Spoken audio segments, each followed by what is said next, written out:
y que hepáticas son muchos realmente los diagnósticos o patologías, pero vamos a hablar de la patología benigna, cuando los tumores hepáticos benignos, más frecuentes, patología quística, por ejemplo, como el absceso hepático. Bueno, lo que viene a ser los tumores hepáticos benignos, vimos otra vez los malignos, los benignos, vamos a tener los epiteliales, en la cabeza lo que viene a ser el adenoma hepatocelular y el cistoadenoma. Comentamos en algún momento que tanto el cistoadenoma como el cistoadenocarcinoma parecían quistes, ¿no? Y hay que tratar de diferenciarlos, porque eso sí necesita resección hepática. De los quistes, por ejemplo, los quistes hidratídicos diferenciados. Tenemos los mesenquimales, que mayormente van a ser los hemangiomas, que es lo más frecuente realmente de las tumoraciones benignas hepáticas. Tenemos una serie de pseudotumores, ¿no? Martomas, hiperplasia nodular focal, que comentaremos algo de la hiperplasia nodular focal porque también es no es muy frecuente, pero cuanto menos dentro de los tumores hepáticos benignos está dentro de los grupos frecuentes. El hemangioma hepático es la lesión tumoral benigna hepática, como les comentaba, más frecuente en el hígado. Son malformaciones vasculares congénitas y son de diferentes tamaños. Realmente se puede encontrar, incluso en series de necropsia, se puede encontrar hasta el 20%. La gran mayoría son asintomáticos. La edad realmente se puede presentar a cualquier edad. La más frecuente es mujeres entre los 30 y 50 años. Usualmente son pequeños, solitarios, de menos de 4 o 5 centímetros. Puede llegar a ser de 20 centímetros, pero es raro realmente. Y su detección básicamente es incidental. Claramente va a producir algún síntoma. La mayoría son asintomáticos, a excepción de aquellos que son gigantes. Algunos harán mayores de 5, otras literaturas harán mayores de 10 centímetros. Los síntomas, cuando diera algún síntoma, es el dolor abdominal y vómito. El dolor abdominal básicamente cuando crece, sobre todo más de 8 o 10 centímetros, la cápsula de Gleason de alguna manera genera dolor. Y los vómitos mayormente van a ser cuando hay compresión, o sea, un hemangioma de repente comienza a crecer y de repente se me ocurre, es en el segmento 3 del hígado, va a comprimir el estómago, por igual parte del antro probablemente, y eso de alguna manera va a producir vómitos. En algunos casos muy raros, pueden producir este síndrome que se llama el de Casabat-Berry, y usualmente va asociado a hemangiomas hepáticos gigantes, de más de 10 centímetros siempre, ¿no? Y es este síndrome de Casabat-Berry es cuando se asocia el hemangioma hepático gigante o alguna otra neoplasia en general de tipo hematológica, y se asocia a trombocitopenia, CID y sangrado sistémico, ¿no? Es bien raro. Yo creo que un poco más de 20 años de médico que tengo, solamente vio un Casabat-Berry, pero cuando no se puede tratar al paciente, el pronóstico es muy malo. Entonces ahí tiene que tratar, uno tiene que sacar el hemangioma o por resección hepática, o si es demasiado grande y no es factible operar, es necesario incluso un trasplante hepático en este tipo de pacientes, porque realmente es mortal. ¿Okay? Así que tenerlo en cuenta en algún momento. Bien, el diagnóstico básicamente se da por imágenes, ecografía abdominal. Cuando hay dudas podemos pedir la clásica tomografía abdominal trifásica, y si hubiese dudas, una resonancia magnética trifásica. Evitar la biopsia hepática, pese a que su lectura obligatoria dice que es factible con hacerle la biopsia y que no hay riesgo de sangrado, a veces sí lo hay en la práctica. ¿Okay? No todo es perfecto en la vida. Entonces, en lo posible, si ya tenemos una ecografía que nos dice que es una tomografía, una resonancia, evitar las biopsias. A no ser de que hubiera un hemangioma que no fuera típico, de repente atípico, y se tiene sospecha de que es algo maligno de repente en ese contexto, ¿no? Pero muy excepcional. Bien, mayormente son hiperecogénicos en ecografía. Hay excepciones cuando es hígado graso, más bien va a ser hipoecoico, por la característica propia del hígado. Y así como el hepatocarcinoma tenía una forma vascular de llenar según la fase del contraste, un patrón vascular tenía. Y muchos de estos tumores también lo tienen, y el hemangioma hepático no es la excepción, y va a tener que en la fase arterial, como ustedes ven, va a comenzar a hacer el llenado, pero el llenado va a ser de manera desde la periferia hacia el centro. Entonces en la fase arterial vamos a tener contraste que capta en la periferia. Conforme va pasando a la fase venosa, vemos cómo va captando más contraste de la periferia hacia el centro, y finalmente en la fase de equilibrio se llena totalmente el contraste. Entonces, un llenado del contraste que va de la periferia hacia la parte central de la lesión, que finalmente homogeniza todo, captando el contraste en todo. La resonancia magnética, en T1 vamos a ver el intenso, en T2 hemangioma hepático típico no es necesario mayor cosa, no tratamiento, no es necesario mayor cosa, sobre todo si es asintomático, ¿no? Pero en el contexto donde vivimos pudiera ser necesario un control de imágenes a los 6 meses y al año. En el contexto de que pudiera ser que dan el diagnóstico de hemangioma y pudiera no ser del todo exacto dependiendo del lugar donde se tome la imagen, no sé, es ecográfico, tomográfico o resonancia, uno. Y dos, sería recomendable también porque, sobre todo en los que no son del todo típicos las señales vasculares, pudiera ser de que comienza a crecer más de la cuenta y resulta de que no es un hemangioma, sino de repente pudiera ser un hemangiosarcoma. Entonces, en ese contexto sí es recomendable tomar una imagen a los 6 meses y dependiendo de ello al año. Ahora, si ya es típico, ya no necesitas mayor cosa, ¿no? No se indicará ningún tratamiento en los pacientes asintomáticos y se debe referir a los pacientes, sobre todo sobre todo cuando tenemos lo que comentamos, ¿no? Síndrome de Casabac-Mariin, porque ese paciente tiene seguramente tendrá que operarse en un centro de cirugía HPV, las lesiones que aumentan de tamaño, ¿no? Cuando vamos a controlarlo posteriormente, o sintomático, ¿no? Si hay una sintomatología mayormente por compresión, hay que referirlos a un centro de cirugía HPV. El tratamiento quirúrgico siempre se va a analizar a través de un comité multidisciplinario en un centro de cirugía HPV. ¿Cuáles son? Usualmente los sintomáticos, los que son asintomáticos realmente no tienen indicación quirúrgica. Y los factores de riesgo para que sean susceptibles del tratamiento quirúrgico son mayores de 10 centímetros, localización superficial, me refiero a lugares de declive, segmento 3, segmento 6, porque por gravedad puede tender a caer, por así decirlo, y romperse y esto sangrar. Pacientes con tratamiento antitrombótico hormonal prolongado, igualmente, no mayor tendencia al sangrado, dependiendo de la profesión del paciente y los factores sociales, ¿no? No es lo mismo un paciente con de repente un hemangioma hepático de unos 5 centímetros que diríamos, puede ser que podemos observarlo de repente o tomar un control posterior, pero no es lo mismo un paciente con un hemangioma hepático que por ejemplo fuera un contador, básicamente su labor es de oficina, que aquel paciente que de repente es una persona que trabaja de repente en construcción civil, ¿no? O de repente es deportista y tiene mayor riesgo a que ese hemangioma de repente, un pelotazo por así decirlo, pueda romper el hemangioma, por ejemplo, y sangrar.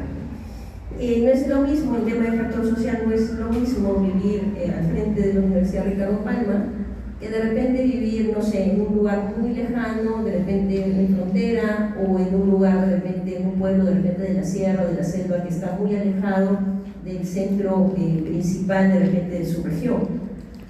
Entonces, en ese contexto también habría que estudiarlo en un centro HPV si tuviera un hemangioma, pero sobre todo si estos son más grandes, son hemangiomas grandes, ¿no? Más de 6, 7, 8 centímetros, 10 sobre todo. Y cuando igualmente, ¿no? De repente vimos un hemangioma que nos parece típico, le tomamos un control de imagen a los 6 meses y aumenta más del 25%, tiene mayor riesgo de ruptura o error del diagnóstico, ¿no? Posibilidad de hemangiosarcoma. Lo que tienen síndrome de Casabac-Mariin, todos estos van a cirugía. Entonces, mayormente todos estos casos van a tratarse y van a verse con la parte quirúrgica. El tratamiento va desde resecciones no anatómicas hasta resecciones anatómicas e incluso el trasplante hepático pudiera darse el caso, pero es muy excepcional y habrá que ver de caso a caso. En relación a la hiperplasia nodular focal, es el segundo tumor más frecuente benigno, más frecuente en el hígado, es más frecuente en el sexo femenino, más del 90%, entre 35 y 50 años, también pueden ser solitarios. A veces se asocian teniendo hiperplasia nodular focal y hemangioma, y no se ha demostrado que tenga alguna relación con el embarazo de los anticonceptivos orales. Y la clínica usualmente son asintomáticos, las complicaciones son excepcionales y realmente no existe datos de transformación maligna, ¿no? La característica típica del hemangio, de la hiperplasia nodular focal, es una cicatriz central, que acá no se ve muy bien, pero acá una cicatriz central. Entonces, también tiene una manera de comportarse en lo que viene a ser la resonancia o la tomografía, por ejemplo. Entonces, por ejemplo, en la fase arterial tiende a llenar un poco y después lavarse casi totalmente, ¿no? Pero tiene esta cicatriz central básica, ¿no? Que de alguna manera uno ve esa cicatriz en el centro, una forma media estrellada, y uno dice que es una hiperplasia nodular focal, ¿no? Acá la ve más claro incluso, ¿no? Una forma como de una estrella, por así decirlo. Entonces es característico de una hiperplasia nodular focal. La resonancia magnética es la que tiene el mejor rendimiento diagnóstico. En algunos sitios la ecografía con contraste en hiperplasia nodular focales de menos de 3 centímetros son más utilitarias. Sin embargo, en nuestro país no hay ecografía con contraste, en otros países sí hay.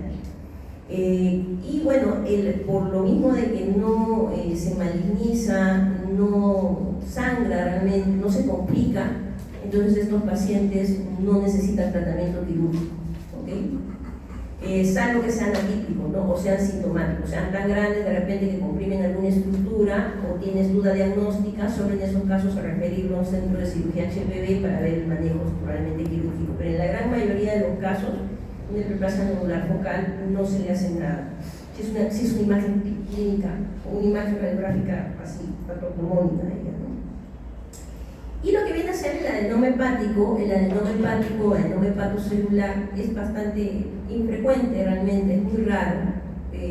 Se asocia, esto sí se asocia a anticonceptivos orales, mujeres entre los 35 y 40 años, tiene mayor prevalencia en la mujer, una relación de 10 a 1 en relación al varón.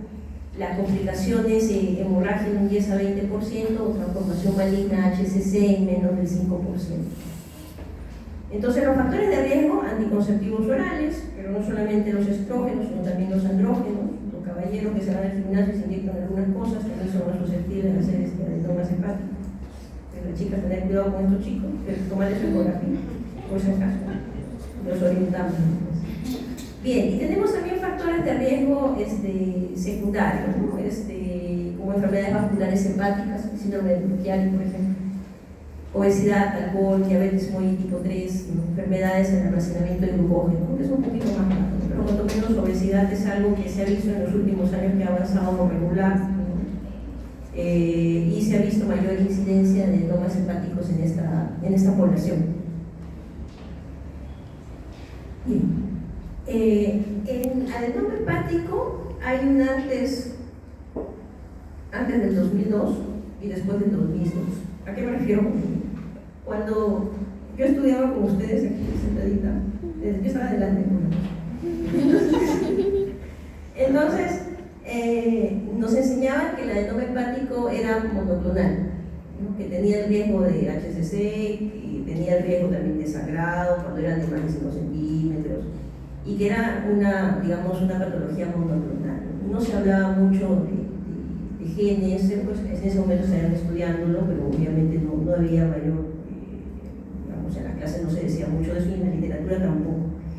Pero todo comienza a cambiar cuando comienzan a estudiar justamente las mutaciones que existen en estos tipos de adenomas. Entonces, cuando se vio de que cuando había una mutación de la beta-catenina en los adenomas hepáticos, estos sí eran susceptibles a ser hepatocarcinoma en el tiempo.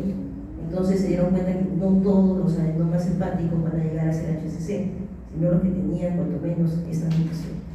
Igualmente se comenzó a ver que también los adenomas hepáticos había otra clona donde había una inactivación bialélica del gen TSF1, por ejemplo. Entonces, no era entonces una patología monoclonal, y hoy por hoy existe una clasificación molecular del adenoma hepatocelular. No les voy a decir, no les voy a tomar todos esto, evidentemente porque es una barbaridad. Pero si ustedes ven, ya la patología es policlonal, y va dependiendo del tipo de mutación o de marcador, y de hecho, o sea, un tema de mutación genética, por ende existe una marcación molecular, y algunos de estos van a diferir en la parte patológica con algunos tipos de marcadores de inmunohistoquímica, moleculares. Entonces, cada clona de alguna manera se va a centrar en algunos grupos de riesgo. Entonces, hoy por hoy está la clasificación molecular y las más importantes, es recordar que lo que tienen, lo que viene a ser ¿cómo se llama? La mutación de la beta-catenina, en el exón 3 o en el 7-8, están más ligados a los andrógenos y a las enfermedades vasculares del hígado.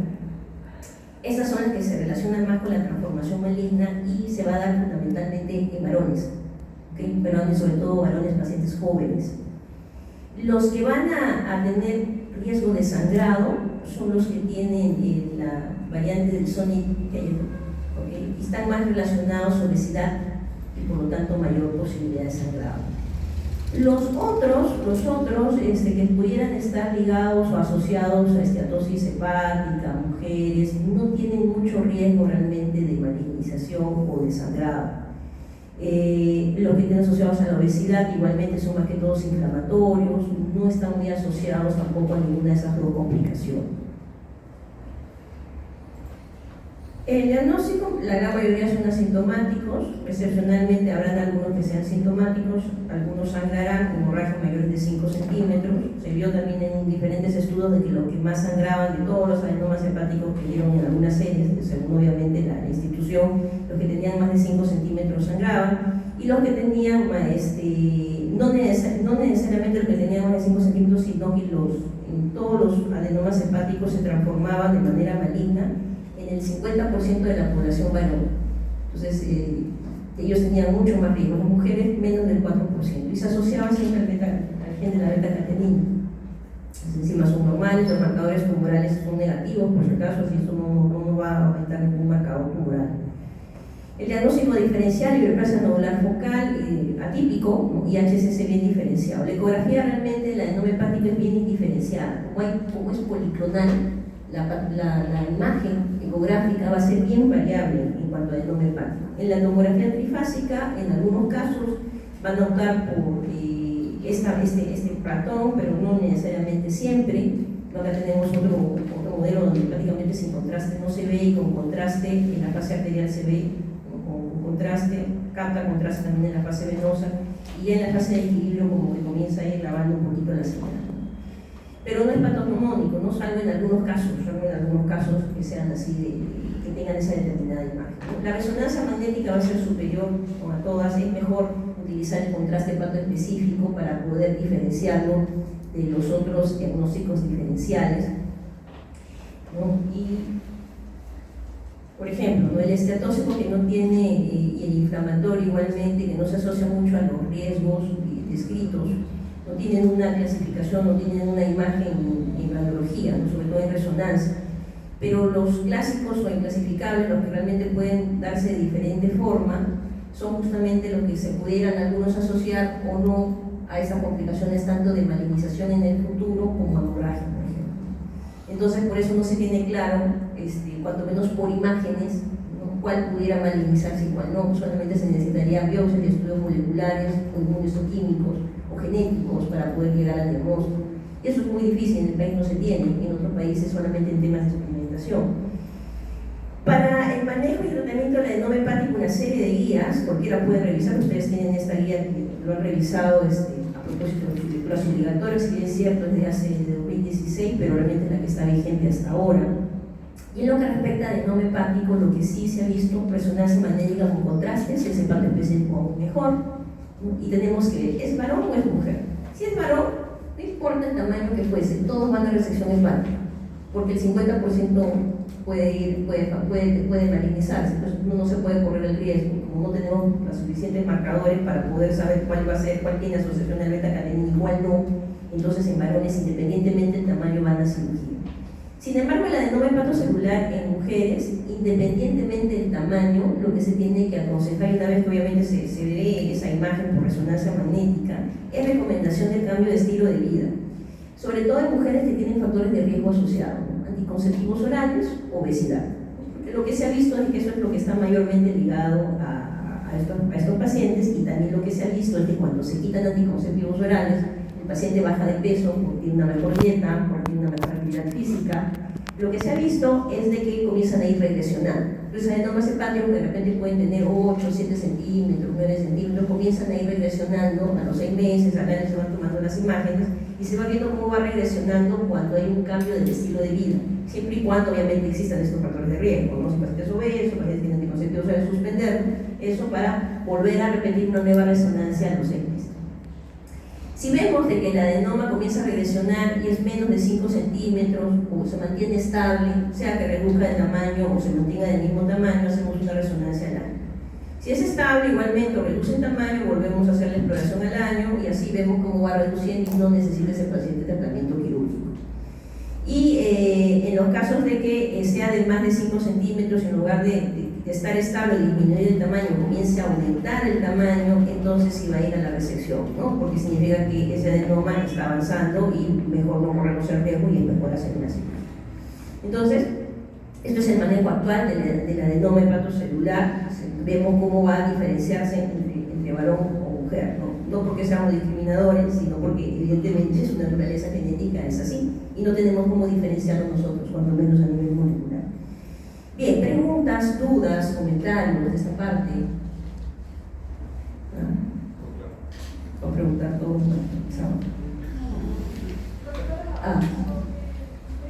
Yo voy a preguntar mi pregunta, pero es lo que te he dicho, ya dime.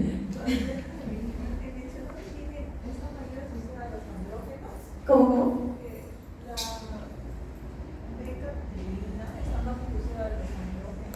Pareciera, o sea, lo que pasa es que la beta-catenina es una mutación genética.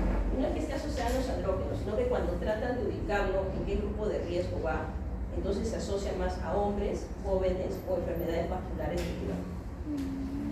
Y obviamente eso está relacionado al tema de andrógenos, ¿no? Pero no es que, porque uno, digamos, cuál es la relación exacta entre la mutación de ese gen y los andrógenos, si hay una relación directa o no, no se sabe. ¿Alguna otra pregunta?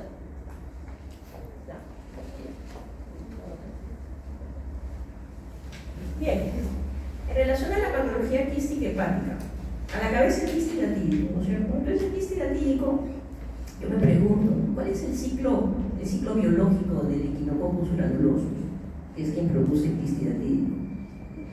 A ver, la última doctora que está atrás. Sí, ¿cómo es el ciclo biológico del Echinococcus granulosus? En otras latitudes existe el Echinococcus multilocularis, ¿no? Que está asociado más a zorros que a perros, pero es en el lado más europeo asiático y es mucho más agresivo, incluso se reportan casos incluso de trasplante en nuestro caso, lo diríamos hoy. Sí, ciclo biológico del Echinococcus para la psicología, pero uno al municipio. Chiquito, ¿no?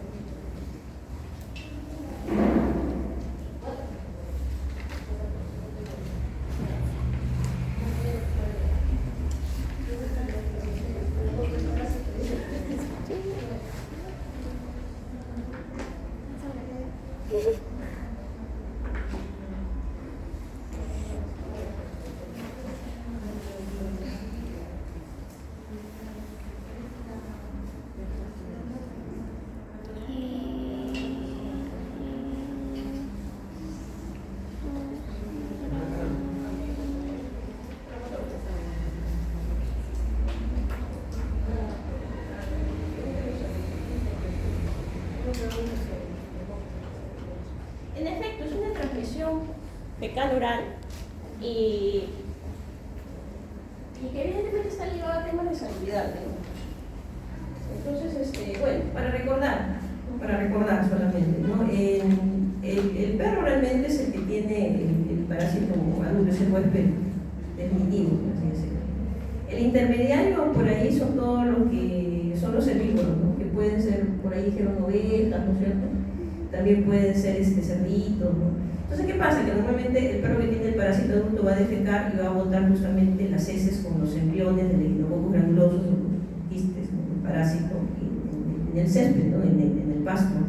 Y lo que va a hacer los herbívoros es comerlo, pues come el pasto, no se da cuenta, la pobre oveja no se da cuenta de que eso está contaminado, se lo come y obviamente hace la enfermedad del quiste hidatídico.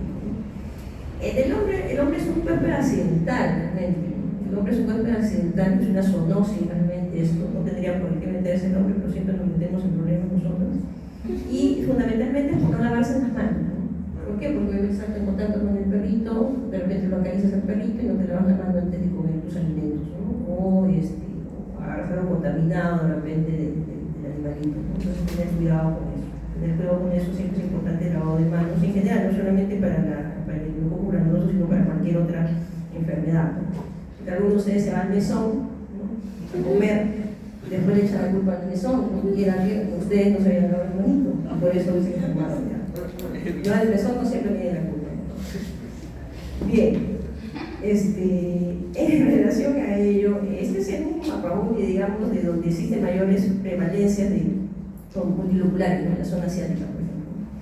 Gliococcus granulosos, por ejemplo, tienen bastante prevalencia en lo que viene a ser Ecuador, nuestro país, Argentina, Chile, y diferentes zonas ganaderas, ¿no?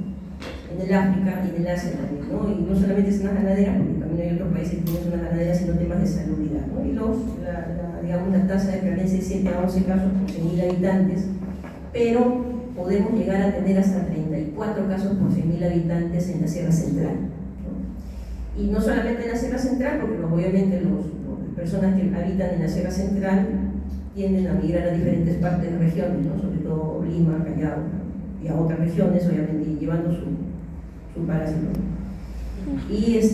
Pero tener en cuenta eso, ¿no? Tener en cuenta porque es un antecedente epidemiológico, no sea porque viajó ahí, sea porque la persona es oriunda de ahí, ¿no? Entonces tenerlo en cuenta cuando encontramos un quiste en nuestro paciente, ¿no? O que de alguna manera hayan vivido de repente un tiempo o viajen constantemente, entonces tener en cuenta ello, ¿no? Y el quiste hidratídico que lo ven abierto, van a tener las vesículas hijas, acá hay membranas, ¿no? Y van a tener una serie de capas. La más periférica va a ser la lenticia. La lenticia no es una capa propia del parásito, sino es la reacción inflamatoria del huésped frente a la noxa, ¿no? Del parásito, ¿no? Entonces es propia del huésped como reacción inflamatoria A. Y después va a venir lo que es la membrana reticular, después la prolígera, que es de donde van a emerger las vesículas hijas, como se ve acá. La mayoría son asintomáticos, estos van a cuando crecen, ¿no? Y producen dolor abdominal o por compresión, histericia, dispepsia, náuseas y vómitos, de cuando vamos a ver el cuadro clínico, ¿no? Pero a veces pudiera ser que el paciente se fue a hacer un chequeo y le encontraron el quiste, ¿no? Y comienza el estudio del quiste hidratídico, ¿no? Otras localizaciones aparte de la hepática, que es la más frecuente, la pulmonar, 30-40%, también en otros sitios pueden existir quistes hidratídicos, pero mayormente se van a dar en el hígado como en el pulmón. Igualmente más hacíamos el diagnóstico con el arco quinto, casi esto ya no lo hacemos mucho, más se hace por ELISA, se confirma con el inmunoglón, el restiglón, la ecografía e imágenes nos va a ayudar, la placa de abdomen no nos ayuda a algo que sea calcificado, ¿no? Pero realmente más nos va a ayudar la ecografía o la tomografía. Ahora, importante tener en cuenta acá, de que si uno encuentra un paciente con un quiste hidratídico hepático, obviamente lo vamos de repente a referir de repente al paciente, tenemos que tomar en cuenta que también pudiera tener a la vez un quiste hidratídico en pulmón, y de ser así, al paciente hay que pedirle una placa, cuanto menos una placa de tórax, ¿ok? Para que no se nos esté pasando de que también te incluyera eso, ¿no? Bien. Dentro de la clasificación del quiste hidratídico, por imágenes, vamos a tener lo que es el Garvey y lo que es la clasificación del grupo de estudio del Echinococcus granulosus de la OMS. Es bastante similar, solamente se invierte el 3 por el 2 y el 2 por el 3. Entonces, cuando hablamos de la clasificación de la OMS, estamos hablando de C y un número determinado, C1, C2, C3, el C1 es el quiste univesicular, como van a ver acá, que a lo mucho de repente tendrá algo de arenilla o a veces ni se percibe la arenilla, casi se percibe algo de arenilla que casi nada. Entonces, a veces este quiste se pudiera confundir con un quiste simple, por ejemplo, cuando no hay mucha arenilla de repente o cuando la imagen no es muy buena de repente, ¿no? Pero podríamos confundir. ¿Cómo diferenciarlo? Antecedente epidemiológico y obviamente LISA y nuestra producción.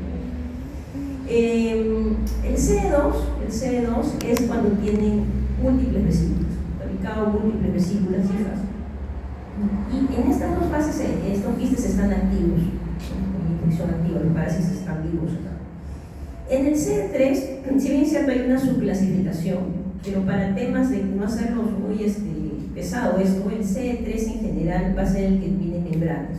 ¿Okay? El que tiene membranas. También puede ser de otro tipo, pero vamos a colocarlo como membranas nada más, para no hacernos mucho laberinto en nuestra clasificación. ¿Okay? Este es un parásito en transición, significa que comienzan ya como a morir los parásitos dentro de este quiste. Entonces uno podría decir que está en transición entre lo activo y lo inactivo. Y después aparecen los quistes inactivos, el C4 y el C5. El C4 es el sólido heterogéneo, o sea, comienza a haber cada vez menos líquido y más sólido. Entonces obviamente se comienza a inactivar el parásito. Y finalmente el C5, que es el calcificado, ¿no? Como lo ven acá, y totalmente inactivo. Entonces, dependiendo la clasificación y si el paciente es asintomático, probablemente tengamos una conducta diferente en relación al tratamiento.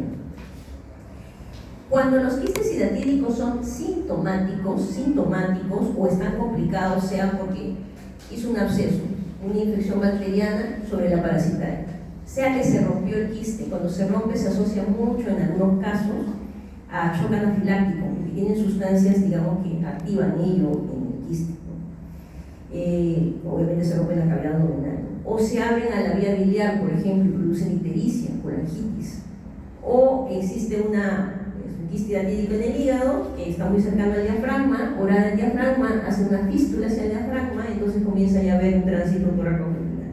Entonces, sea que el quiste hidratídico sea sintomático o el quiste hidratídico esté complicado con alguna de las cosas que hemos comentado, el tratamiento es quirúrgico. Y cuando podemos dar una medicación en el preoperatorio, digo cuando podamos, porque cuando es electiva la cirugía, de hecho podremos dar un tratamiento con albendazol previamente, pero cuando el paciente viene con el quiste hidratídico roto, a emergencia no vamos a poder hacer eso, entonces cuando podamos, tenemos que dar albendazol y la dosis 10 miligramos por kilo por día por unas 2 semanas, 15 días. Después de la cirugía, es recomendable tener 3 ciclos también en el postoperatorio, ¿no? Mensual, ¿no? 20 a 30 días por ciclo. Y sin embargo, los portadores asintomáticos vamos a tener otro esquema, ¿no? Y por ejemplo, ¿no?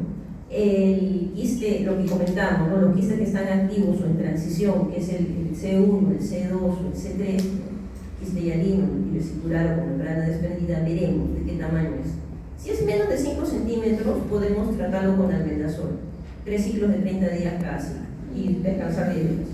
Y se hace un control ecográfico a los 3 meses, a los 6 meses y a los 12 meses. Se va a ver ahí si el quiste disminuye de tamaño o comienza a regresionar, ¿no? Siéndose inactivo hasta llegarse, digamos, en transición hasta volverse inactivo, por ejemplo. Si vemos esto, no es necesario tratarlo. En algunos pocos casos, el tratamiento con albendazol funciona, pero solo funciona cuando el quiste es de menos de 5 centímetros. Si mide más de 5 centímetros, entonces definitivamente va a cirugía. ¿Okay? O cuando vemos de que le hace el albendazol, le tomas el quiste ecográfico, le tomas los controles ecográficos y no mejora, más bien comienza a seguir creciendo, entonces la respuesta es negativa y por lo tanto también va a ir a cirugía.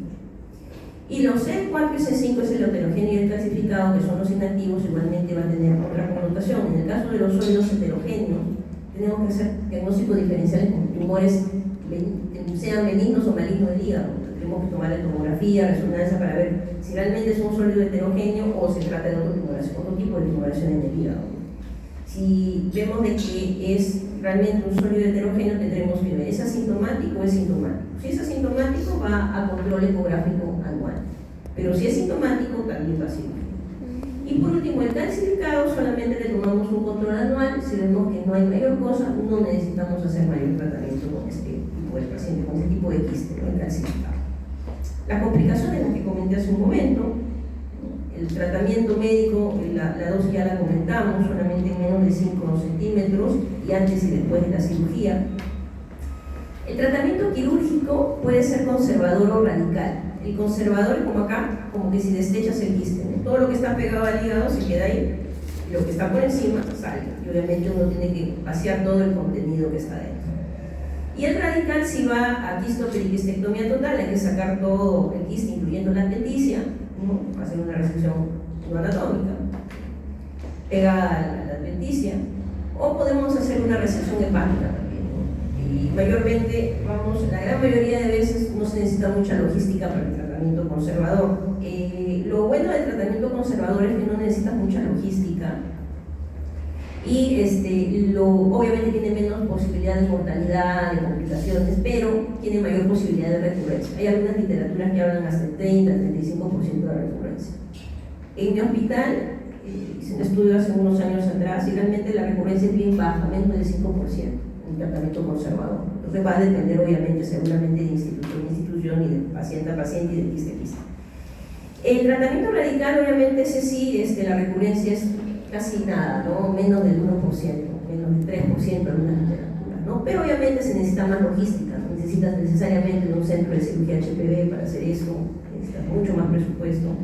Y la posibilidad de mortalidad y morbilidad también existe, ¿no? Mayor que en un tratamiento conservador. Obviamente si se hace en un centro experimentado, esa posibilidad disminuye, pero existe. El estrechamiento del quiste sea abierto por laparoscópico, lo que se hace es proteger un poco la pared con gasas con solución hipersódica, se aspira el contenido. Antes se echaba solución hipertónica dentro del quiste, hoy si diste el albendazol previo no lo necesitas, si no lo diste hay que ponerlo.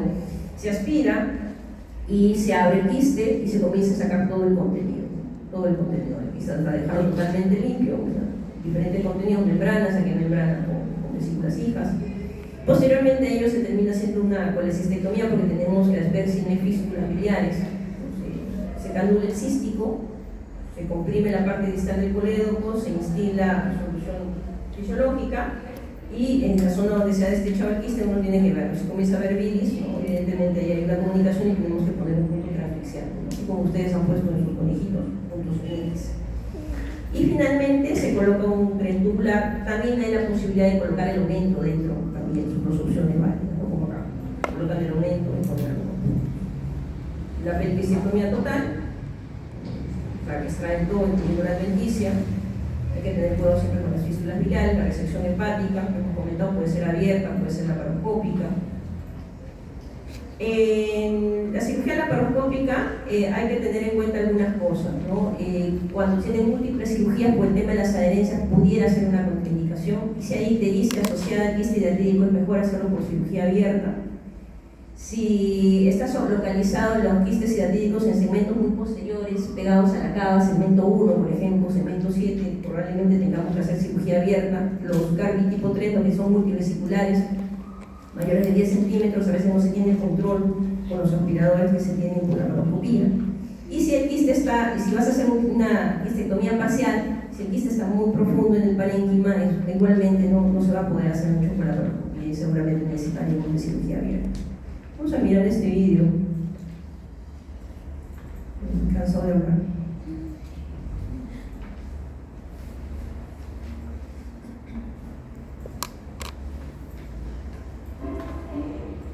Se presenta el caso de una paciente femenina de 35 años de edad con diagnóstico de quiste hidratídico hepático en el segmento 1. Con las características y impresiones mismas se decide realizar el tratamiento video laparoscópico conservador. Ingresamos a cavidad abdominal y nos encontramos con un quiste de segmento 8 hepático que emerge a través del mismo, adherido al diafragma y peritoneo parietal anterior.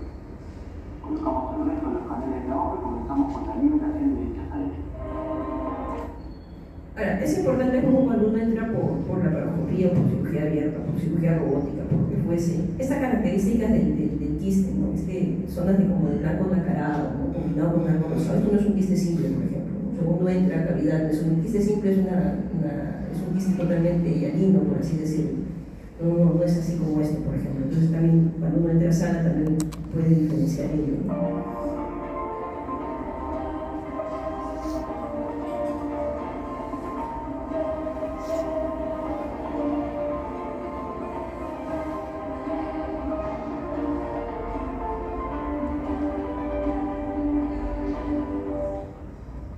Realizamos maniobras de hidratilotecnia y colocamos una bolsa en el interior de la cavidad para allí para trabajar como se usa una pared, tenemos ajustado y está contenido. Con hook se realiza la apertura del quiste, se aspira el contenido introduciendo la bolsa.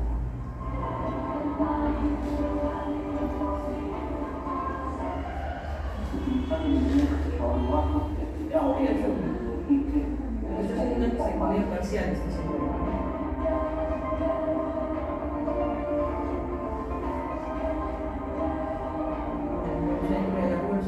Al concluir, identificamos líquidos fluidos en el fondo del lugar de quiste. En estos casos recomendamos realizar sistemáticamente la prueba de la fuga para disminuir el riesgo de sitios de comunicación biliar inadvertidos. Me pareciera que era una fuga biliar.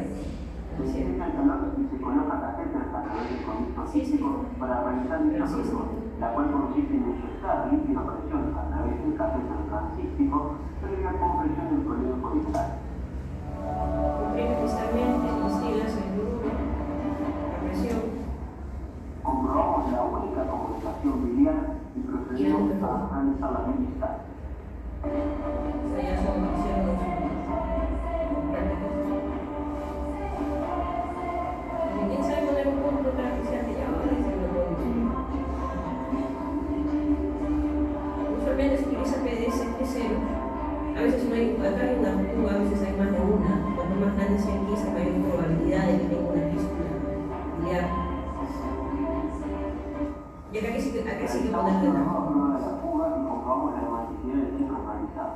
Se vuelve a hacer lo mismo. Con la geografía, Incluso hasta puedes hacer con la geografía también para ver si no hay transformo.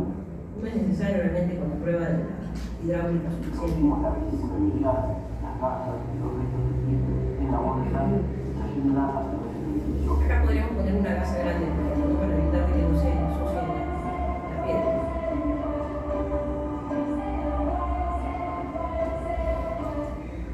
Lavamos y aspiramos el remanente quístico, comprobando nuevamente la época de distancia y se coloca finalmente en el drenaje.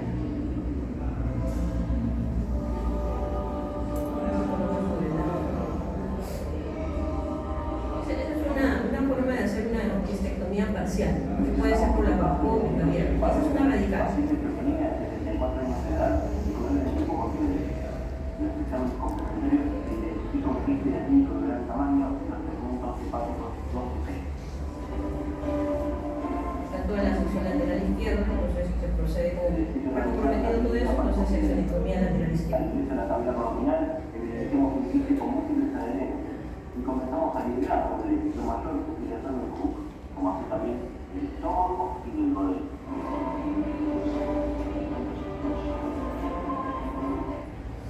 El preperitoneal y el ligamento redondo también se liberan con el mismo alimento y también con el pescado arriba.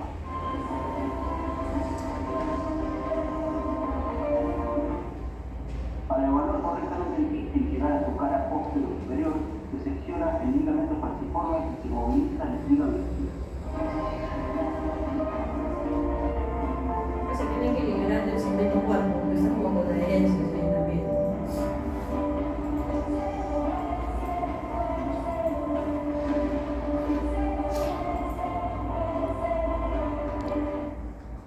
Se logra separar el segmento 4 y así al final el parénquima 3 de la cabecera.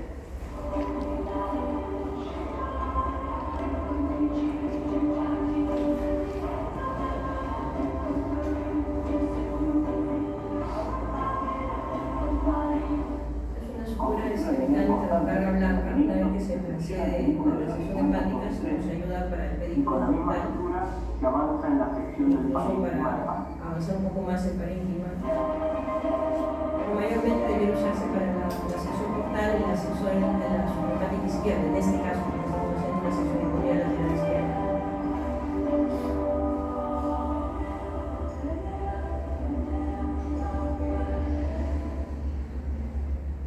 Mediante el tercer y último disparo con dicho elemento, se controla la vena suprahepática. Me parece que jugar a bilis igualmente. Pareciera, a ver.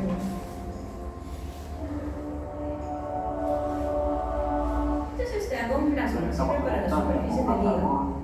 Así que, para de alguna manera terminar la hemostasia.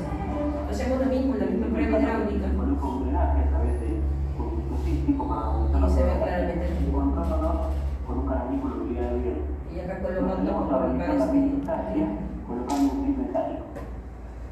igualmente se coloca en el Distancia y se coloca. bien.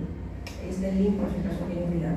Bien, es más o menos la idea de cómo se hace un tratamiento conservador, de cómo se hace un tratamiento radical, ¿no? Puede ser abierta, puede ser laparoscópica, mayormente usamos ya la laparoscópica en ese tipo de casos. Bien, a ver, pregunto, caso clínico 1, es fácil, ¿no? Paciente varón, 40 años, natural y procedente de Lima, sin antecedente de importancia, acude a un examen médico de la empresa donde trabaja y a realizar una ecografía le encuentran un quiste en el hígado, paciente asintomático. ¿Qué clasificación es? ¿Dos? ¿C cuánto? ¿Con el ¿C qué? C3. No, C2. C2 es No. C2, Darwin, ¿no? Multivesícula. Ahora, la pregunta es, si tiene 4 centímetros, ¿qué tratamiento le damos? ¿Le damos tratamiento o no? Sí, realmente. Ya, ok. ¿Y si tiene 6 centímetros? Ahí sí sería tratamiento quirúrgico. Trata, muy bien, 25 minutos. Esa pregunta no la ven, ya. Ahora, tenemos este paciente, ¿no? No estamos viendo toda la tomografía, pero está comprometiendo todo el hígado derecho. Incluso un tema de compensación, el hígado izquierdo está hipertrofiado, ¿no? Mira, llega a punta prácticamente por detrás del vaso, ¿no? Entonces pregunto, ¿no? Si esto puede ser un quiste diatídico Pareciera que para un quiste hidativo le tomamos inmunoglot o es un quiste hidativo. ¿Cuál sería el tratamiento? Quirúrgico. Hepatectomía derecha. Muy bien. Entonces, los tratamientos radicales mayormente van a ir cuando el quiste compromete todo un segmento, una sección, un lóbulo, entonces ellos van a ir mayormente a resección hepática. En algunos casos pudiera ser una resección atípica en relación a si vamos a suponer, ¿no? Que acá obviamente está comprometida porta derecha y hepática derecha, ¿no? Pero supongamos de que estuviera comprometida la cava, por ejemplo, en este lado de acá, ¿no? Entonces en ese caso sacaríamos todo, pero dejaríamos lo que está pegado a la cava, por ejemplo. Entonces sería como un tratamiento parcial, digamos, ni radical del todo, porque no completa hacer una resección hepática como tal, pero es muy amplia también para hacer solamente una quistectomía parcial. Entonces, en esos casos buscamos un tratamiento un poco conservador, por así decirlo, porque más se asemeja al conservador que otra cosa. Bien, caso clínico 3. ¿Qué clasificación, qué tipo de quiste hidatídico es? Sí. Clasificado, ¿no? Clasificado. ¿Qué hacemos con el paciente? ¿Cuál es el manejo? Controles. Control tomográfico, dicen por ahí el vendasol. Ecografía. ¿Qué se hace? La otra está buscando la diapositiva. Control ecográfico no. ¿Ah? Control ecográfico no. Al año, ¿no es cierto? Control ecográfico, ¿no es cierto? Al año y ahí es suficiente, no necesitamos más. Esta clasificatoria se murió el parásito, si no da síntomas lo dejamos ahí con el paciente. Ahora tenemos esta paciente que ustedes van a resolver. Una paciente mujer de 57 años, procedente de Junín,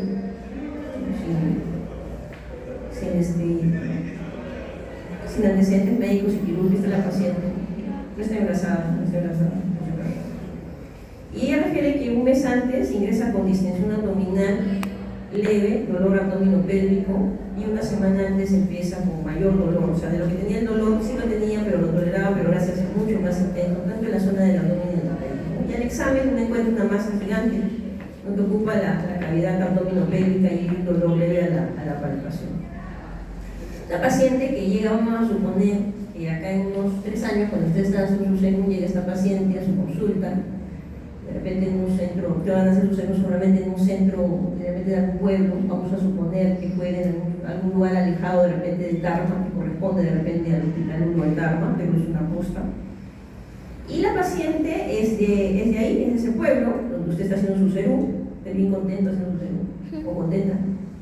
Y resulta que la paciente, su hija trabaja en Huancayo, en el centro, y está con dolor, con molestias, y le dice a la hija, ¿sabes? Tengo esto, te voy a llevar mejor a Huancayo, acá no saben, la posta, ¿cuándo te va a atender? Ese doctor seguro que ha salido ayer de la universidad. Entonces lo vamos a llevar a Huancayo centro. Y bueno, van a un centro particular, en el centro particular le toman una ecografía, después le toman una tomografía, que la van a ver ahora. ¿Okay? Y el doctor que la ve le dice, bueno, acá hay algo que tiene que probablemente tratarse en algún otro centro, ¿no? Y si acaso opera o se trata de repente de operarse o de tratarse, porque lo veo un poquito complejo, si lo hacen por la vía privada, va a salir esto muy caro, va a salir muy caro. Entonces, ¿usted tiene un seguro? Sí, tengo mi seguro, vamos a suponer su seguro social, tiene su seguro social, usted está en la posta del seguro social, pueblito, no sé cómo se llama el pueblito ahí de tal. Y entonces dice, bueno, ¿y qué cosa tengo que hacer? No, se averigua el paciente y ve que tiene que sacar su cita en su centro de origen. Ese pueblito donde usted está haciendo su centro. Entonces para la paciente le cuenta su drama y le enseña su tomografía. Después ustedes le van a decir qué van a hacer con el paciente.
paciente, su familiar que está acostado, le dice, doctorcito, doctorcita, y ahora, ¿qué voy a hacer? ¿Cómo me va a tratar? Entonces, para empezar, se sienta y dice, ¿y esto qué es? Entonces, lo primero que uno tiene que definir es el diagnóstico, ¿no? Porque sin el diagnóstico no podemos definir nuestro plan de trabajo. Bien, empecemos por el diagnóstico. ¿Quién se anima? No se peleen por participar. ¿Tú qué dices?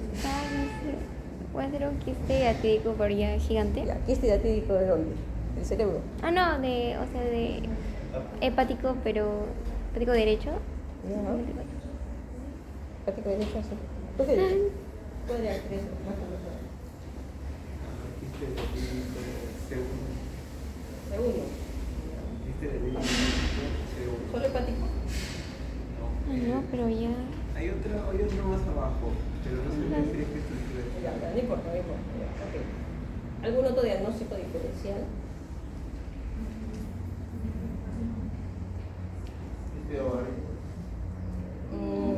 Ya, bueno, pudiera ser. Más que eso ahora sería un cistadenoma, ¿no? De ovario, pudiera ser.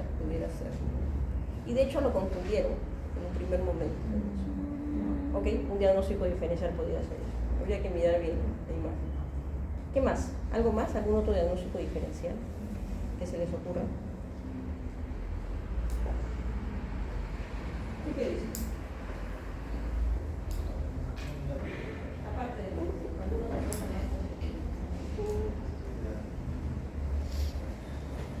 ¿Qué te parece?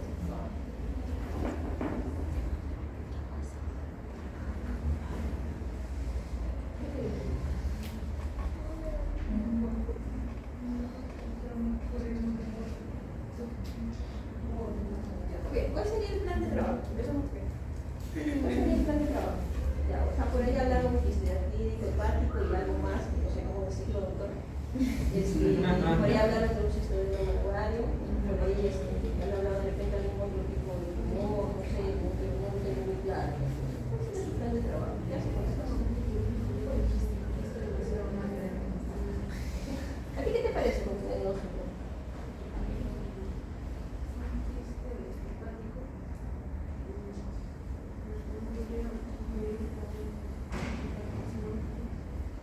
No tiene características de un carcinoma, ¿no? Porque es una tumoración más quística, ¿no?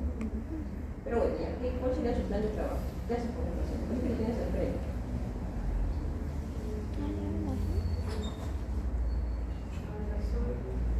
A ver, no sé,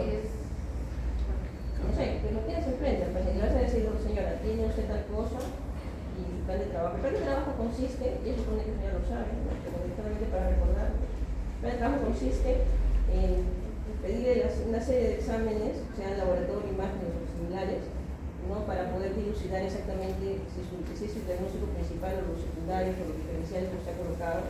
Y además, obviamente, se le da indicaciones al paciente de repente de algún tipo conductual, eléctrico, y además de ello un RP, que son las indicaciones médicas, ¿no? No vamos a entrar en indicaciones médicas, de repente de algunas cosas adicionales, pero sí que haríamos con el paciente como plan de trabajo. ¿Qué laboratorio? ¿Qué más? ¿Ecografía de dónde? ¿Ecografía de dónde?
tome la lista, porque sí,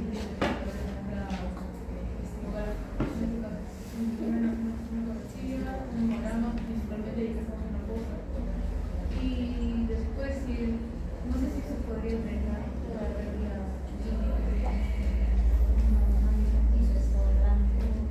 Ahorita vamos a comenzar. ¿Alguien más que quiera comentarnos su posición? Sí.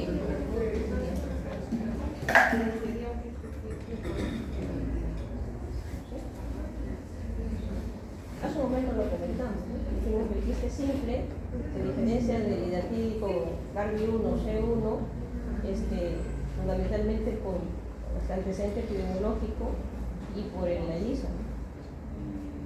Y ya si, a pesar de eso, siguiera la duda, en sala se tendría que ver, en el caso de que hubiera sintomatología, habría que analizar el contexto, pero son principalmente las cosas que uno podría decir si es o no es. Ok, ¿alguien más que quiera comentar del caso? Nada. Ya sabemos con el paciente. Ya, vamos a poner el hemograma es normal, el perfil hepático es normal. La serología para equinococcus, doctor. ¿El ELISA? Ajá. El ELISA es positivo para el equinococcus 2. Y por la imagen de cómo se llama, como se ve ahí, es un quiste hidratídico hepático abdominoréxico, porque no solamente es hepático. Claro, hay dos. Ustedes ven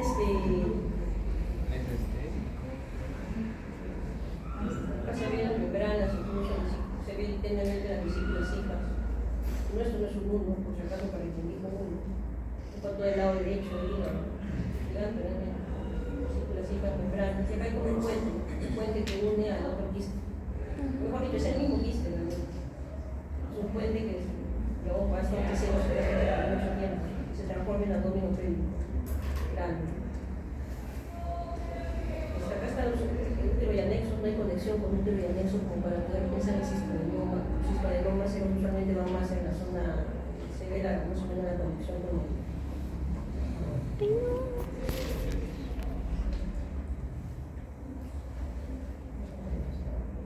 Como ve, el útero está acá, con los anexos, más lejos, bueno, un cistoadenoma como cistoadenocarcinoma de ovario, que también crecen excitan aparatosamente, van a estar un poco más bajos, y obviamente se puede ver la motilidad. A veces también es difícil porque es tan grande que se ve de dónde viene cada cosa. Pero en este caso sí se ve que no corresponde a mucho. Bien, entonces la pregunta es, ¿qué hacemos con el paciente? ¿Qué hacemos con el paciente? Vamos al hospital. ¿A dónde? El hospital más cercano. Claro, el hospital más cercano. O sea,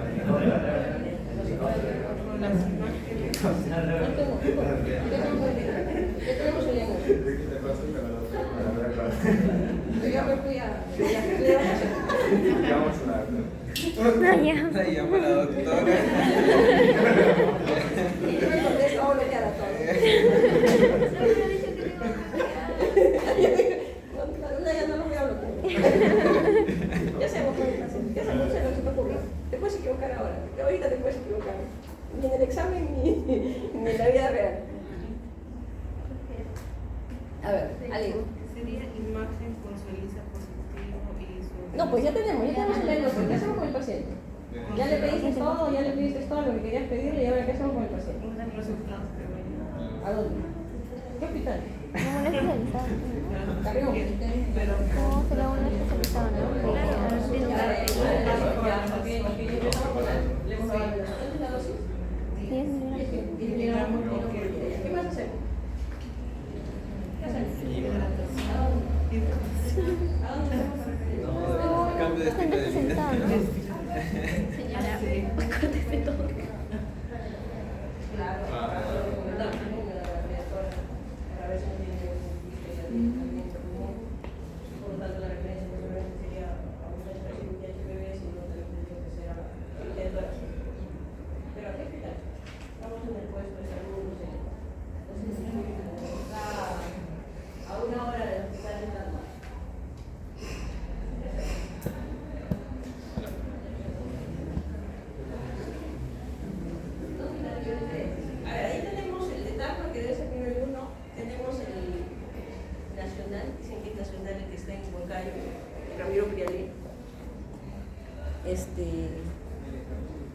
y la otra zona es Lima, ¿no? Pero bueno, no sé, ¿a dónde lo refiero?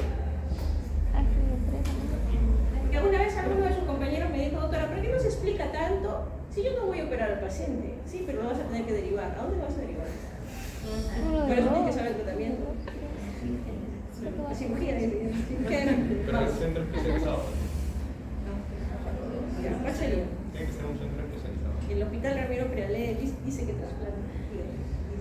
Sí, trasplanta, pero uno cada 10 años. Ya. Pero ya, no sé, realmente.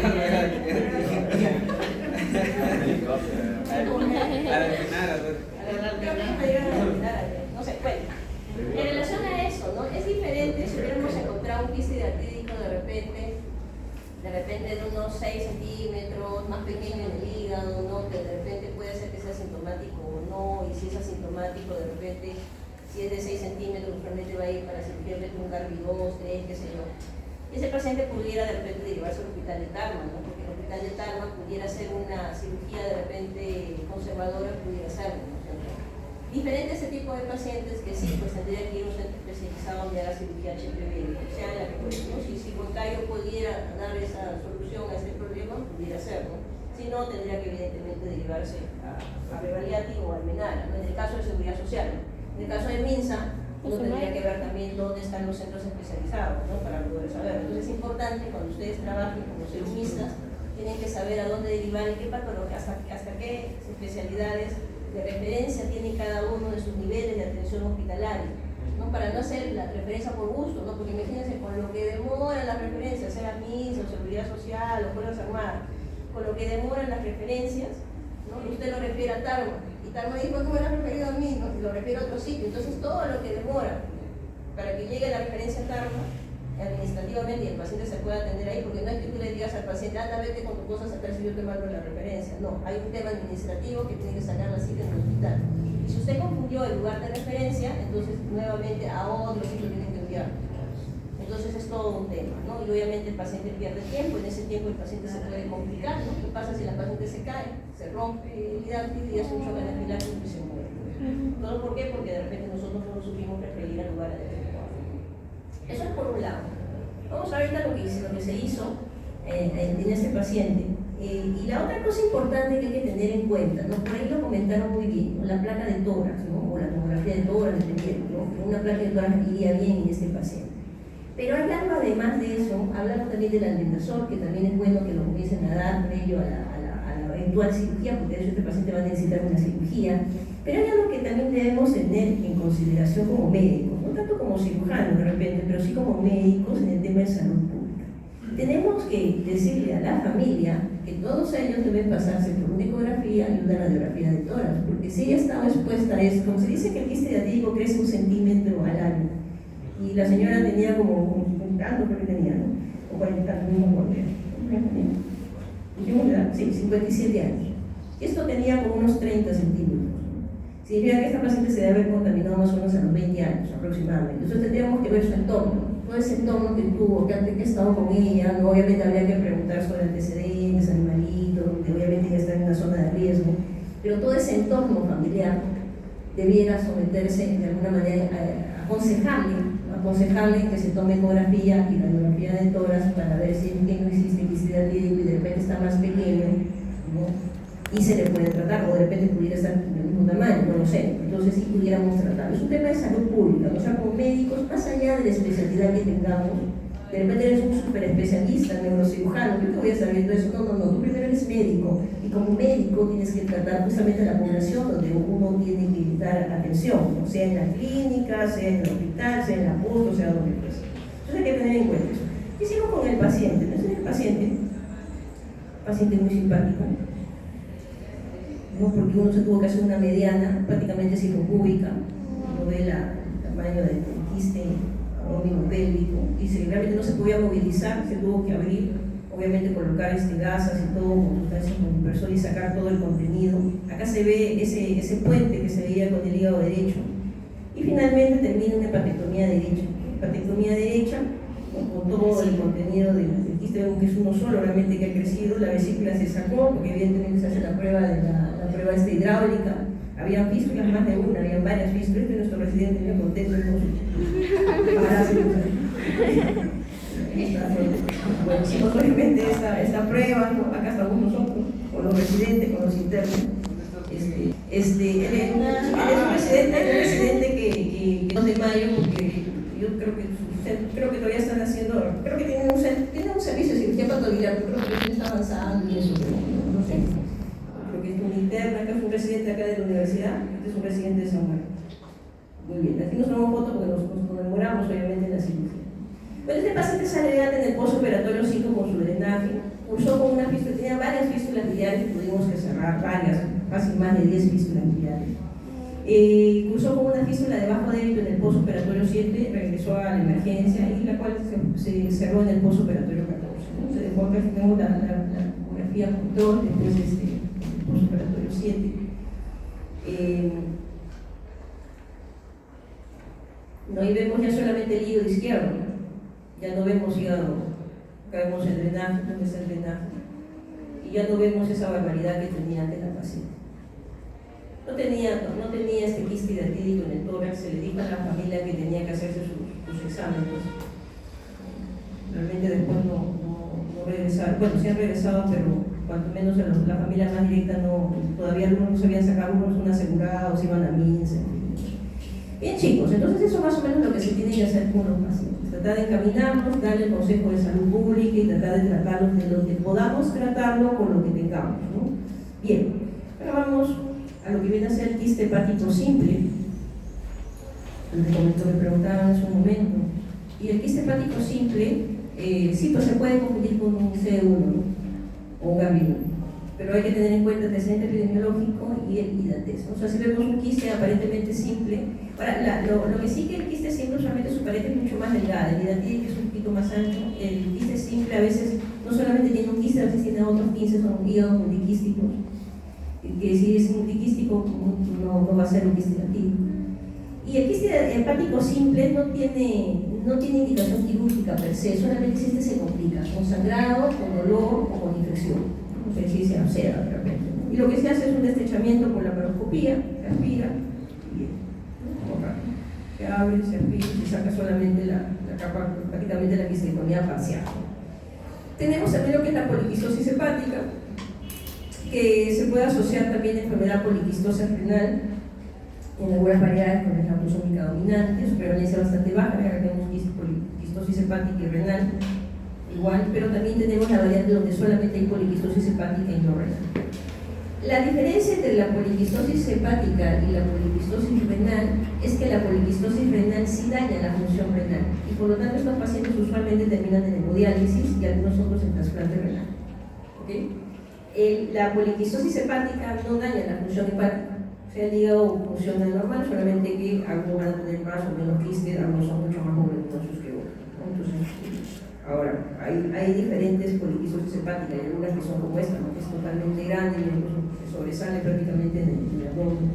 Y por el hecho de crecer tantos estos quistes, en algunos casos puede ser que comprima el diafragma y con esto disnea, o comprima el estómago, el duodeno y el intestino, y por lo tanto el paciente no come, se desnutre, ¿no? Pero no son todos, son los excepcionales, ¿no?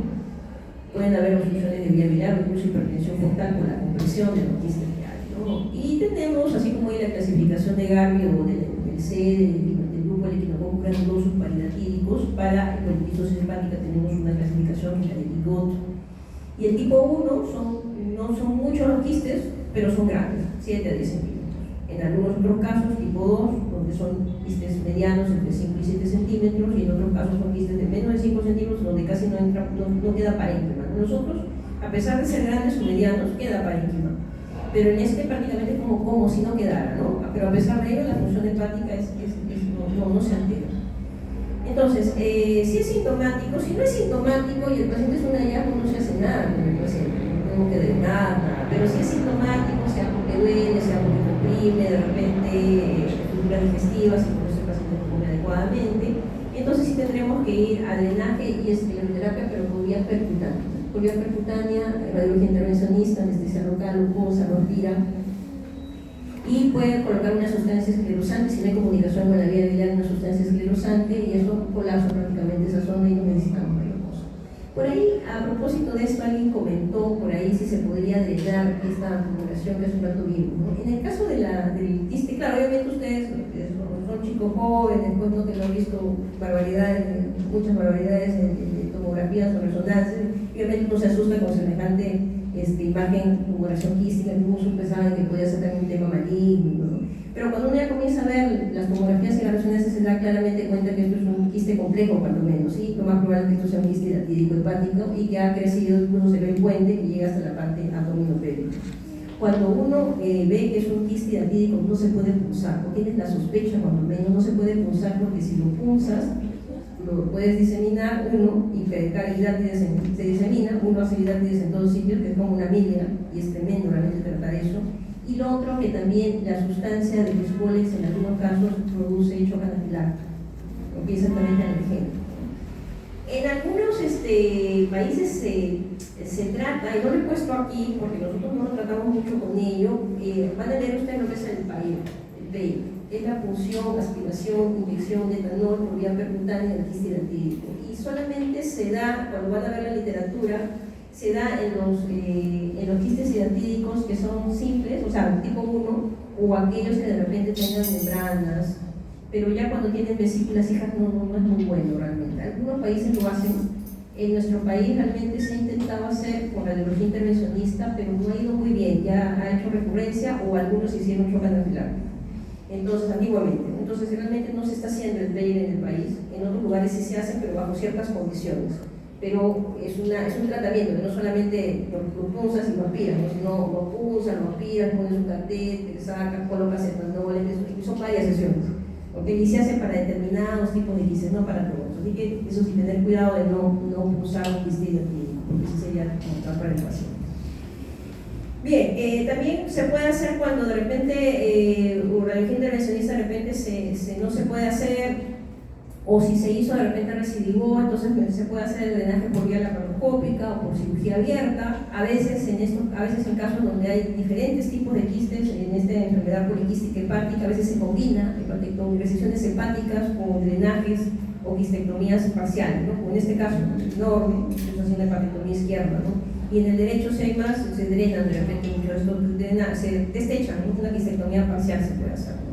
Trasplante hepático realmente muy excepcional con la poliquistosis hepática, solo sí es Guigot, pero Guigot tipo 3, en este que casi no quedaba parénquima, que son grandes, que realmente se deforman el hígado, pero sí tiene hipertensión portal, hay una afectación grave en la calidad de vida en que el paciente pues la masa prácticamente tiene la barriguita y comprime estructuras digestivas que hacen que el paciente no coma y con ello evidentemente el paciente se desnutre, ¿no? Entonces obviamente la calidad de vida totalmente afectada, ¿no?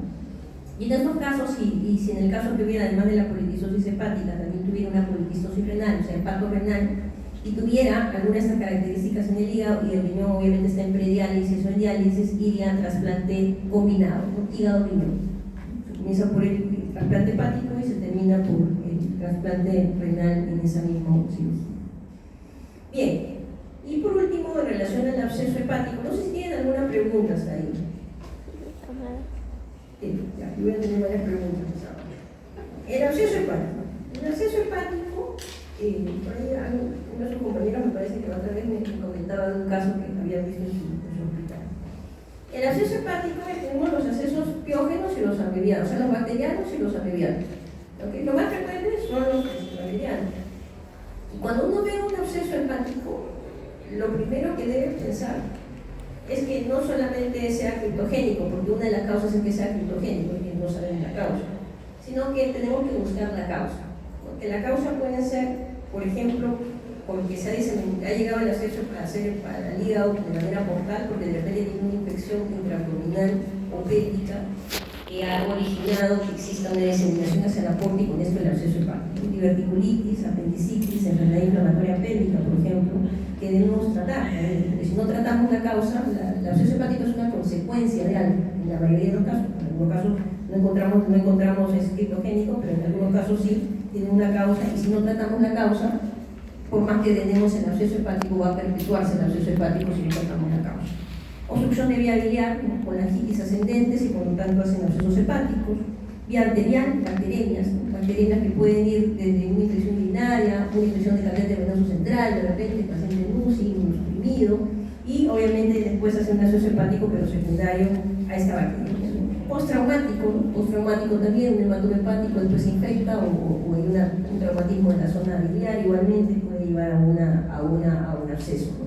Por contigüedad, en caso de colicitis aguda, por contigüedad obviamente la infección está pegada al hígado y eso puede originar obviamente por continuidad existan abscesos pericolecísticos o intrahepáticos, tumores de colon, estómago, perforado, de repente justo en la zona del hígado, por continuidad también pudiera dar un absceso hepático, ¿no? Y lo otro fitogénico, no encontramos la causa, ¿no? Es importante, vemos un absceso, tenemos que ver cuál es la causa, ¿no? La flora es mixta realmente, aunque si encontramos la causa de repente no podemos de alguna manera sospechar en algunos gérmenes y por ende dar una antibiótico terapia un poquito más adecuada, ¿no? Por ejemplo, ¿no? Si el problema de repente es una diverticulitis, entonces seguramente los gérmenes involucrados serán ¿qué tipo de gérmenes? ¿Qué eran? Negativo. ¿Gran positivo? Negativo. ¿Gran negativo? ¿Qué más? Anaerobico. Gran negativo. Entonces obviamente mi antibiótico terapia empírica se orientará en eso, ¿no? Pero si de repente yo sospecho de que esto ha sido ha llegado, digamos, de manera arterial por una bacteriemia y lo único que tenemos activo de repente es una infección de catéter venoso central, lo más probable es que sea que germen. Estafilococos. ¿No es cierto? Entonces bastante sencillo en tratar de ver dónde está la causa. Y tenemos los amebianos, que mayormente, y que están dados fundamentalmente por la entemoeba histolítica, más se dan en el lado derecho y obviamente emergen en zonas tropicales o subtropicales. En el caso de nosotros zonas en la selva, ¿no? Realmente, zona de la selva y realmente en cualquier sitio del país realmente actualmente, en los últimos años. El cuadro clínico da una fiebre, en algunos casos van a dar fiebre de origen desconocido, no sabemos qué pasó con el paciente. Esta fiebre de origen desconocido mayormente va con los amebianos más que con los bacterianos. Hay dolor en el hipocondrio derecho, algunos síntomas digestivos dependiendo de la localización del absceso. Pueden dar cuadros muy agudos con fiebre alta, escalofríos, hipotensión, sepsis, pero eso se ligan más a los bacterianos que a los tipo amebianos, por ejemplo, ¿no? Los amebianos un poquito más silentes ahí, ¿no? Bueno, dependiendo obviamente de dónde esté el absceso, pues si está irritando el diafragma, pues irá a un dolor pleurítico, disnea, ¿no? En cuanto a los piógenos o los bacterianos, mayormente van a ir con leucocitosis y desviación izquierda marcada, mientras que los amebianos no tienen leucocitosis o si la tienen es muy leve. No hay eosinofilia a propósito de que son parasitarios. El perfil hepático está bien comprometido con el absceso bacteriano, muy aparatoso el cuadro, y el perfil hepático o está normal o hay una ligera elevación en el caso del absceso amebiano. Y el hemocultivo va a salir positivo en 50%. En un 50% vamos a tener el germen y otro 50%. Diagnóstico por ecografía y tomografía, lo que no va a ayudar muchísimo es que sea uno sea otro. Lo que vamos a hacer es un drenaje guiado por radiología intervencionista, donde ahí vamos a poder tomar gran cultivo, ¿no?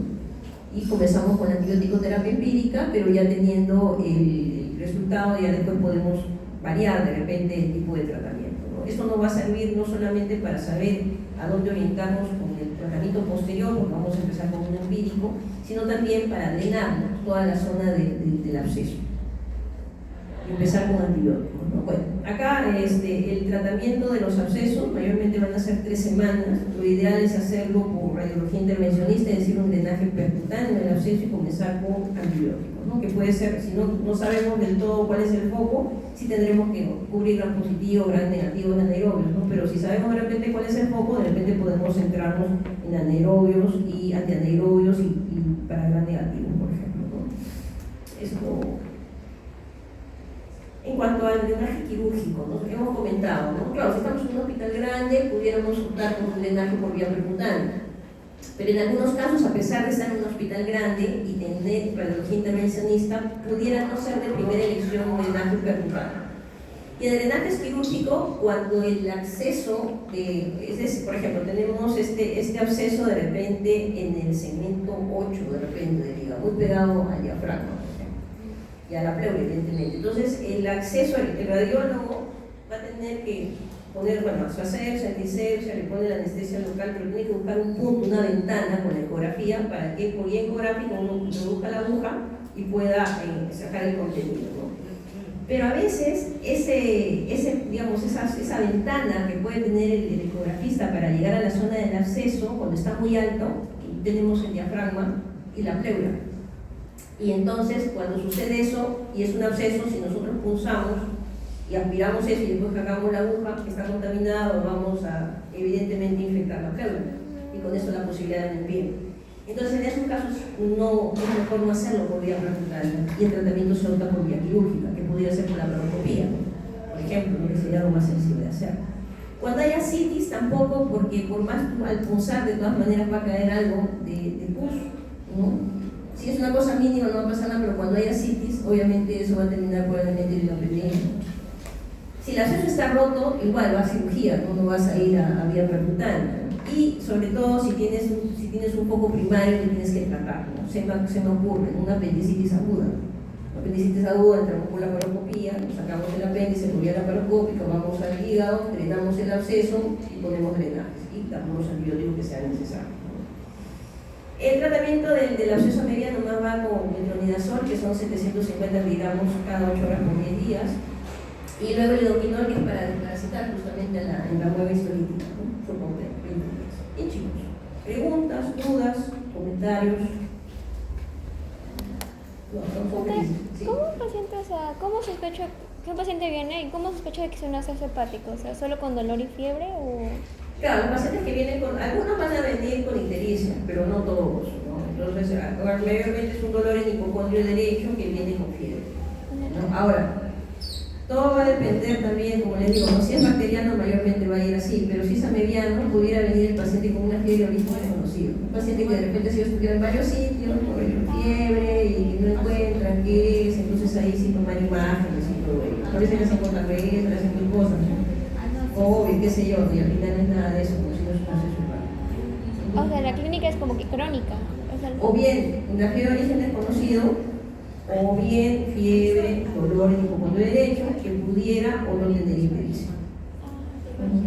Y por ejemplo, estás en el serum y viene así un paciente con un absceso, ¿a dónde lo refieres? ¿A tu segundo nivel ya o...? Cuando pasa eso, es mejor, ¿cómo se llama? En ese caso, referirlo primero a un lugar donde tenga imágenes, que sería ecografía, por ejemplo. Entonces, si tu hospital nivel 1 que debe tener una ecografía, entonces sería mejor llevarlo ahí, con hemograma, ¿no? Y hacerlo con ecografía. Porque si vas a esperar la referencia para un hospital más grande va a ser peor, ¿no? Ah, ok. Gracias. Y comenzar, obviamente, y van a comenzar con antibióticos, obviamente, ¿no? Dependiendo de lo que tengan. No todo dolor en hipocondrio derecho va a ser un absceso hepático, no puede ser una colitis aguda, no hay que ver más, una serie de cosas. Ah, sí. ¿Preguntas? ¿Otra pregunta, duda? Como el absceso es pequeño, primero se opta por el neumático conservador, así vaya ya Sí. se va a drenar. Cuando el absceso es de menos de 5 centímetros, va más antibióticos. Pero cuando es más de 5 centímetros, algunos hablan incluso hasta 3 centímetros, se va para drenaje percutáneo y antibióticos, evidentemente. O drenaje quirúrgico si tuviéramos algún problema, como lo hemos comentado, ¿no? Que el absceso de la ventana está muy así, tengo que perforar, tengo que llegar por pleura, entonces la ventana con el intervencionista no va. ¿Hay otra pregunta, chicos? Entonces queda que si está muy cerca de la pleura no se hace el drenaje, dentro. No se hace el drenaje percutáneo, no confundir, se hace el drenaje quirúrgico. Claro, Antibióticos y drenaje quirúrgico. Ahora, si el absceso hepático es de 3 centímetros, ¿no? Entonces antibiótico. Pero si es ya más grande, 4, 5, a 5 centímetros, ahí es mejor drenar. Drenaje, cultivos, antibiótico-terapia empírica y después ver si es que tenemos que variar la antibiótico-terapia de acuerdo a lo que sea el cultivo y de acuerdo también a la mejoría clínica del paciente. Y siempre buscar la causa, porque si no, tratas el absceso y de nuevo vuelve a ser absceso hepático. ¿Por qué? Porque no tratas la causa. Doctora, ¿y esto tiene un tiempo de crecimiento, así como mencionó que los otro centímetros? No, eso no. O sea, puede ser que crecimiento rápido y lento. Usualmente sí es dependiendo, ¿no? Si hay pacientes que tienen infecciones determinadas y que pudieran, no todos van a ser absceso hepático. Entonces no pudiera saber exactamente el tiempo que va a demorar, ¿no? O sea, me refiero más que todo a ver si es que de repente no hay cita, no hay esto, entonces no están riendo, digamos. No, que si tienes un absceso hepático vas a tener una sintomatología.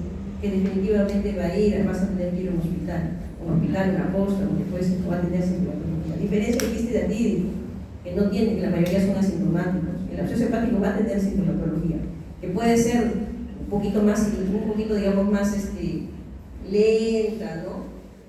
Más que ser hiperaguda, como en el caso de la bacteriana, puede variar, pero hay una sintomatología. ¿Alguna pregunta, duda, comentario? Nada. Bien, chicos, vamos a tomar lista primero. Pero antes de tomar lista, solamente comentarles. El día sábado tenemos el examen.